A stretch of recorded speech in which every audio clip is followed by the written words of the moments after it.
What's going on, guys? So before I get into the video of me showing you how to replace the axle on a 2011 Grizzly 450, just want to make a quick announcement that this is now posted for sale. So when I first started this channel back up again, I did announce that a lot of the fun toys such as this and the motorcycles and stuff won't be on here for too long. This one is no different. So I wanted to keep this for a while, but things happen, plans change. If you are interested in this four-wheeler and you're around me and you see it on Facebook, you know it's mine, and you know how well it's been taken care of. I've got it all shined up as best as I can get it because I can't keep anything clean despite how hard I try. And yeah, I'll get into today's video. All right, so first things first, whenever you do these, anytime that you've had a four-wheeler sitting for a long time, there's a good chance that the axle will get stuck to the inside of this bearing.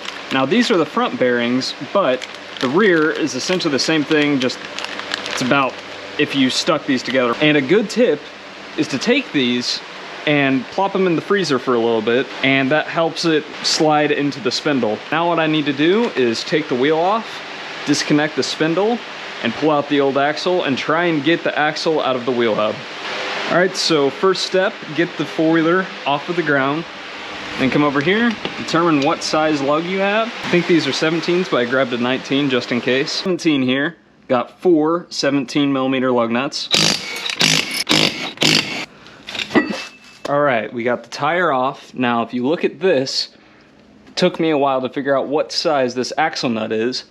And if I'm remembering correctly, it ended up being a 27mm. So I'm gonna do, slap it on there. There we go, old axle nut, done. We've got the spindle off, we've got the old axle nut off. Now what we need to do is get this bolt and this bolt. Okay, so this rear one is a 17, and this bolt is a 14. So I should, in theory, just be able to hold on with the 14 and ratchet off with the 17. There's that one. Push forward, slide out. There we go. Spindle disconnected. Lift that up, and this is gonna be where the fun begins. Just yank it out. All right, let's look in here. Yeah, it's pretty shot, if you ask me. So, now this is stuck inside, which in theory should just be able to... Wow, there is no way. All right, so the last time I did this axle, this was stuck inside here.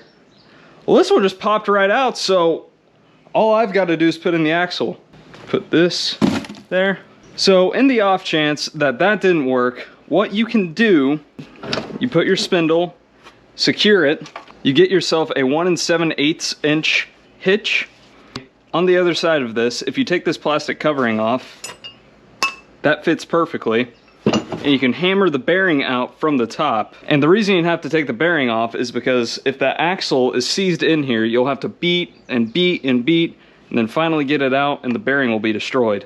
So, in my case, I don't have to do that, which I'm very happy about, but it kind of sucks for demonstration purpose because, well, I just showed you guys that for nothing. I'm gonna get the correct axle pulled out really quick, and then I'll show you guys how to reinstall it. All right, so a quick way you can tell the difference between the front and rear, a little bit difficult to tell in here, but this is the front. It's a little bit short and it's hard to tell, but there's a difference. Go over here, they're about even. So I'm gonna go ahead, grab some multi-purpose grease and lube up the splines on here and on that spindle. So I do not want to get this stuff on my hands. I don't have any gloves.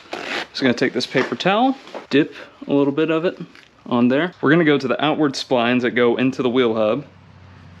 Just take a little bit all around. Then we're gonna put some on those bolts whenever it's time to install it. But for now, I'm gonna show you how to get this axle popped in. The biggest thing to look for is it has this little circlip. You gotta make sure that everything lines up properly. But get in there, rotate around a bit. This is a little bit of a pain. And like that, the axle's in. So it takes a little bit of wiggling and turning and pushing, and then it'll pop right into place. So now, I'm gonna take a little bit of that, put it on that portion of the axle. Also, you don't replace this bearing, spin around, make sure it's got free play, no weird noises, and then reinstall it. So this is the part. Take a little bit of that, take a paper towel, and just slather that bolt. Like so. Other one.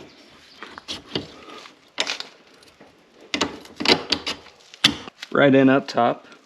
And it's time to just go ahead and tighten these down. This would be a really good time to go through here and torque these to spec. So then you're gonna wanna put this back on, and whenever you got your axle, has a cap on one end and a new axle nut on the other.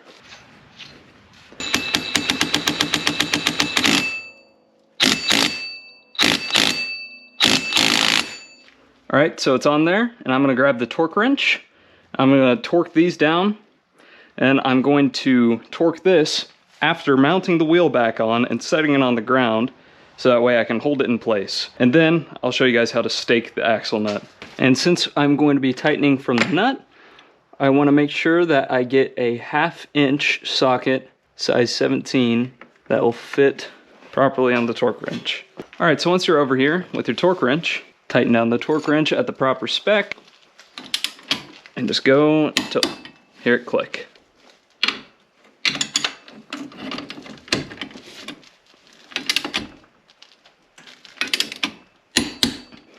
All right, there's that. Get the lug nuts going. Drop it back down. Put the axle nut socket. Now we have the axle nut torqued to spec, but you don't want to stop there. You want to take a small chisel or something and a decently sized mallet or something. You'll want to look around. You'll see right there is a little groove. You're going to take this,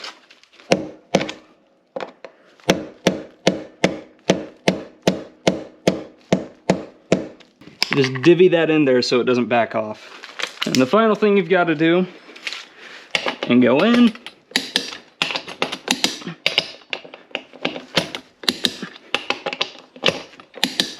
and there you go. New axles on both sides, fit perfect. Tighten, torque, spec, everything's all good under here.